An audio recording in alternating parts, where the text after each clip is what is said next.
American Mafia. It might not be the first, it might not be the biggest, but it's the thing that most people think of when they hear the word mob. It earned its renown thanks to decades of dominance of New York City's criminal underworld, at times holding power over major cities such as Chicago, New Jersey, and Las Vegas. Then, the secrecy surrounding La Cosa Nostra, the strict rules of the organization, and the ruthless, larger-than-life characters made the Mafia a seemingly endless source of material for countless books, movies, and TV shows. Throughout its history, which spans well over a century, the Mafia has had numerous violent encounters. Today, we look at 10 of them and how they helped define the Mafia. Number 10. The Assassination of David Hennessy. The origins of the mob are debatable. Many regard the forming of the commission under Lucky Luciano in 1931 as the beginning of the Mafia as we know it today, but doing so would ignore several crucial and bloody moments from its early days. Before the New York Five families and their associate families decided to play nice together, there were many turf wars between feuding gangs, and seemingly, as soon as one was defeated, another one took its place. While undoubtedly not the first murder committed by these gangs, the assassination of New Orleans police chief David Hennessy was the first to gain national attention and cause massive outrage. In 1890, he was killed on his way home by multiple gunmen wielding sawn-off shotguns. Hennessy first made his name by arresting a notorious Sicilian mobster named Giuseppe Esposito while a detective. At the time of his murder, though, he was caught in a turf war between two gangs known as the Provenzanos and the Matrangas. They were fighting over who handled the fruit that came into the New Orleans port.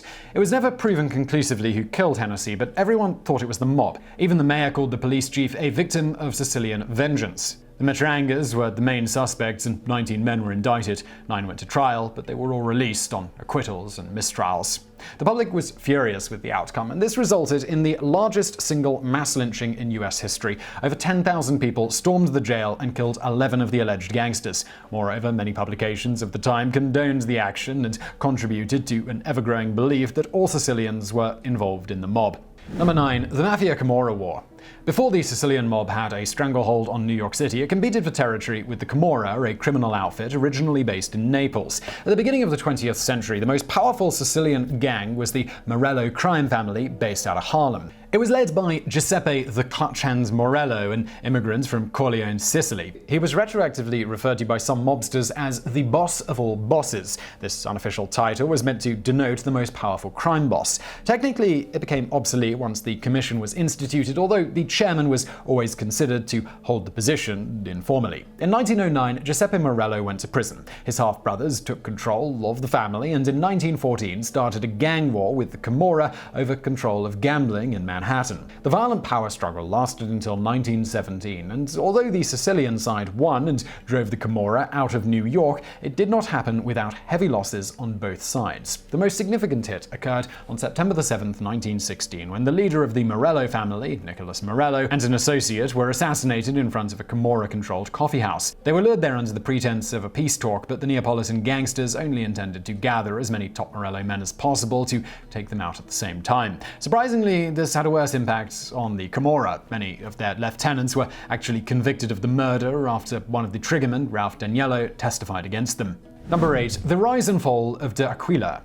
As we said before, when one gang goes away, another one quickly takes its place. That is what happened after the Camorra were driven out of New York. Salvador de Aquila, a former captain with the Morello gang, had left when Giuseppe was arrested and formed his own crime family. In 1920, Giuseppe Morello was released from prison to discover that de Aquila's power rivaled or even shadowed that of his own family. Not wanting to deal with a new threat, de Aquila quickly put a hit out on his former boss, prompting Morello to flee to Sicily for a while. His half-brother, Vincenzo Terranova, was the current head of the Morello family, but he was assassinated in 1922 by a ruthless hitman employed by de Aquila, nicknamed Umberto Valenti. Another important name in this war was Giuseppe Massacre. He also had built up his own criminal empire and become a target for de Aquila. However, he proved to be more than a match, and the violent dispute ended with a victory for Massacre. On August 11, 1922, his men killed Valenti. Among the triggermen, allegedly, was a young Charles Lucky Luciano. This hit proved to be the beginning of the end for de Aquila. Many of his lieutenants started defecting, and he was gunned down in 1928. Massacre became known as Joe the Boss and was the new boss of all bosses. Meanwhile, Morello wisely realized that his time at the top had passed, and he accepted a position as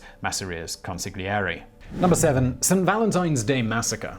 From New York, we take a quick detour to Chicago to look at arguably the most infamous and one of the bloodiest events in the history of the Mafia, the St. Valentine's Day Massacre. Like New York, Chicago was the scene of a turf war between the Italian South Side gang, led by the notorious Al Capone, and the Irish North Side gang, led by Bugs Moran. This rivalry came to a head on Valentine's Day 1929. 4 identified men, 2 of them dressed as police officers, rounded up 7 members and associates of the North Side gang in a garage in Lincoln Park. They made them line up against a wall, pulled out Thompson submachine guns, and peppered them with bullets. Only one of the victims was still alive when the real police showed up, a triggerman named Frank Gusenberg. Officers asked him who did it, but staying true to the code of silence, he refused to name any of his shooters, and he died a few hours later. Bugs Moran was not among the dead because he decided to sleep in that day. Even so, his gang never bounced back after that event. Al Capone was never definitively tied to the massacre, nor were any of the shooters positively identified.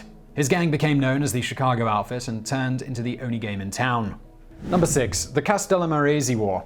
Back in New York, the reign of Joe the Boss, the boss of all bosses, did not last long. In the early 1930s, his authority was challenged by Salvatore Maranzano. Their bloody feud became known as the Castellammarese War, named after the Sicilian town where Maranzano was born. The 2 factions had been hostile to each other for years, so it's hard to establish a specific start to the feud. Many point to the February 1930 assassination of Gaetano Reina on Massacre's orders as the beginning of all-out war. This was followed a few months later by Castellammarese men gunning down the original boss, Giuseppe Morello, in his office in Harlem. Bodies started piling up on both sides. By the start of 1931, Massacre's power was slipping, and 2 of his main allies, Charles Lucky Luciano and Vito Genovese, decided to jump ship. Not only that, but Luciano helped Maranzano orchestrate a hit on Massacre and end the war. On April 15, 1931, Joe the Boss was killed by a hit squad in a restaurant on Coney Island. Number 5. The formation of the Commission.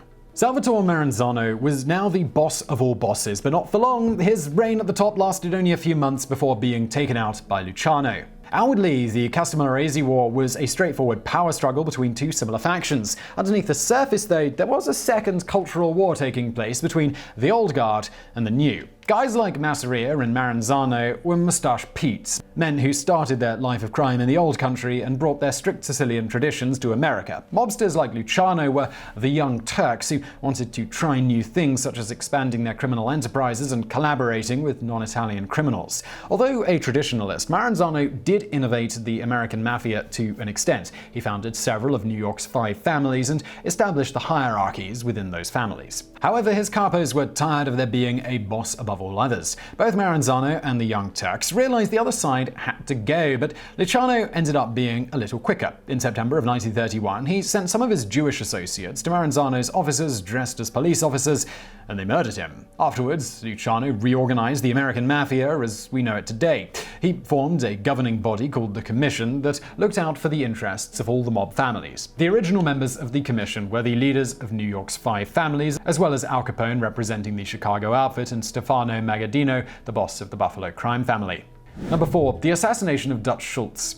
According to the new rules established by the Commission, there were no issues with members of La Cosa Nostra doing business with non-Italian associates. In fact, at this time, Jewish mobsters like Meyer Lansky and Bugsy Siegel became some of the most influential players of the New York criminal underworld. Another high-profile Jewish gangster was Dutch Schultz. Born Arthur Flegenheimer in the Bronx, he made a name for himself during the 1920s with bootlegging and gambling. At one point, his operation was powerful enough to rival that of any Italian family, but the 2 sides, they played nice with each other, at least at first. During the 1930s, Schultz became one of the main targets of U.S. Attorney Thomas Dewey. Dewey would later serve as governor of New York and would also lose the 1944 presidential elections to FDR. Schultz wanted the prosecutor dead. He went to the commission to ask for permission, but they vehemently refused due to all the extra attention brought on by assassinating a prominent attorney like Dewey. They would later find out that Schultz planned to carry out his hit regardless of their say-so. Not left with much of a choice, the commission ordered the assassination of Dutch Schultz, the first time they'd done so for a high-ranking mob boss. On October 23, 1935, Schultz and 3 of his associates were gunned down in a butcher's shop in Newark called the Palace Chop House. Schultz himself survived for another 22 agonizing hours, time during which he only spoke incoherent babble. Number 3. The downfall of Bugsy Siegel. Bugsy Siegel rose through the ranks by acting as muscle whenever Luciano needed an extra gun. That, plus his long-standing relationship with Mayor Lansky, secured him an influential position with the Mafia. However, it was his expansion into Las Vegas that cemented his legacy. Siegel is often hailed as the man who invented Las Vegas. That is incorrect, but he certainly convinced the crime families that there was plenty of money to be made there. In 1945, Siegel got involved with the development of a resort and casino, the Flamingo Las Vegas. It was one of the first hotels on the Strip and currently the oldest still in operation. The problem was that Siegel didn't know anything about construction, so he began spending way over budget, and most of the money came from crime bosses that he persuaded to invest in this new endeavor. When the Flamingo opened on December 26, 1946, it was a flop, mostly because it was only half finished. Around the same time, an important meeting of all the top Cosa Nostra leaders took place. It occurred in Havana, Cuba, so that Charles Luciano, by then exiled to Italy, could also attend. Siegel was also one of the main topics discussed. Besides the fact that his operation was bleeding money, there was suspicion that he or his girlfriend, or both, were also skimming off the top. Although Mayor Lansky initially defended his longtime friend, he eventually relented and approved a hit on him. On June 20th, 1947, Benjamin Siegel was in the Beverly Hills home of his girlfriend, reading Los Angeles Times, when a gunman shot him several times through the window. 2 bullets hit him in the head, creating enough pressure that Siegel's left eye blew out of its socket. Allegedly, this inspired the memorable death of Mo Green in The Godfather. According to former Philadelphia crime boss turned state witness Ralph Natale, the shooter was Murder Inc. member Frankie Carbo, acting on the orders of Mayor Lansky. Number 2. The undoing of the Philly mob. The Philadelphia crime outfit had been one of the most powerful non-New York families, even obtaining a seat on the commission in the late 50s and early 60s. However, its glory days went away in the 1980s, shortly after the assassination of family boss Angelo Bruno. Bruno had a reputation of being far less bloodthirsty than his colleagues. He earned the nickname the Gentle Don because he preferred to solve problems with bribes and favors instead of murder. Now, he was no saint, but he operated using the philosophy that violence is just bad for business. Under Bruno, the Philadelphia organization had a 20-year period of relative stability and growth. This was helped by the fact that the family also controlled South Jersey, including Atlantic City, which proved to be a huge moneymaker. Despite Bruno's thriving reign, not everyone agreed with his policies. Specifically, many of his underlings felt that they were missing out on a lot of money because Don didn't want to get involved in the drug trade. Eventually, his demise came courtesy of his own consigliere, Antonio Caponegro, aka Tony Bananas. On March 21st, 1980, Bruno was found dead in his car, killed by a shotgun blast to the back of the head. Some stories say that Caponegro thought he had the blessing of the commission to kill Bruno when, in fact, he did not. This may have been part of a plot by Genovese family boss Frank Thierry to gain access to lucrative Atlantic City. Less than a month after the Don's murder, Caponegro's naked body was found in the trunk of a car, having been beaten, stabbed, and shot numerous times. The new boss was Philip the Chicken Man Testa, who lasted almost a year before being killed by a nail bomb. His violent demise was immortalized in the Bruce Springsteen song Atlantic City, which opened with the line, "Well, they blew up the Chicken Man in Philly last night." Number 1. The murder of Paul Castellano.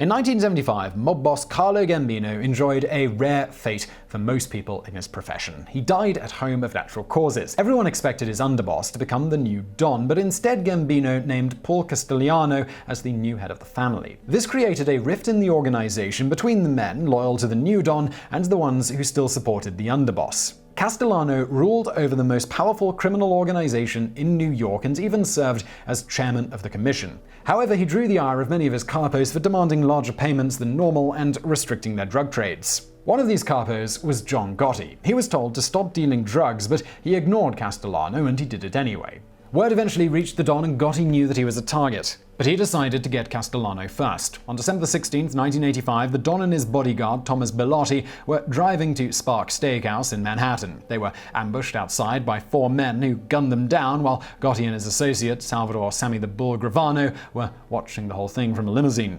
What was truly amazing was that Gotti escaped the wrath of the commission. Vincent Gigante, the head of the Genovese family, wanted him dead for assassinating a boss without permission. There was an attempt on Gotti's life with a car bomb, but it only killed his associate, Frank DeSico. From then on, the two sides called a truce and John Gotti became the new Gambino boss. His various close calls with other gangsters and with the law earned him the nickname the Teflon Don. It wasn't until 1991, when Gravano turned state's witness, that Gotti was put away for life. So I really hope you found that video interesting. If you did, please do hit that thumbs up button below and don't forget to subscribe. Brand new videos just like this every day of the week. For more from me, why not check out my other channel called Highlight History? It's sort of a today in history thing. You can find that link to below. And as always, thank you for watching.